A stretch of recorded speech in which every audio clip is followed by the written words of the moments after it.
लाहौर में जिले इंतजामिया ने इंसदाद स्मॉग के लिए इकदाम की खिलाफ वर्जियों पर 19 दुकानें और एक होटल को सील कर दिया है। मार्केटों को रात 8 बजे बंद कराने के लिए तहसील की सतह पर टास्क फोर्स सरगर्म है। तहसील शालीमार, तहसील सिटी और तहसील मॉडल टाउन में कार्रवाइयों के दौरान औकातकार की खिलाफ वर्जियों पर दुकानों को सील किया गया, जबकि आउटडोर डाइनिंग की खिलाफ वर्जी पर एक होटल भी सील किया गया।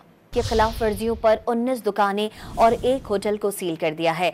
मार्केटों को रात 8 बजे बंद कराने के लिए तहसील की सतह पर टास्क फोर्स सरगर्म है। तहसील शालीमार, तहसील सिटी और तहसील मॉडल टाउन में कार्रवाइयों के दौरान औकातकार की खिलाफ वर्जियों पर दुकानों को सील किया गया, जबकि आउटडोर डाइनिंग की खिलाफ वर्जी पर एक होटल भी सील किया गया। के खिलाफ वर्जियों पर 19 दुकानें और एक होटल को सील कर दिया है। मार्केटों को रात 8 बजे बंद कराने के लिए तहसील की सतह पर टास्क फोर्स सरगर्म है। तहसील शालीमार, तहसील सिटी और तहसील मॉडल टाउन में कार्रवाइयों के दौरान औकातकार की खिलाफ वर्जियों पर दुकानों को सील किया गया, जबकि आउटडोर डाइनिंग की खिलाफ वर्जी पर एक होटल भी सील किया गया।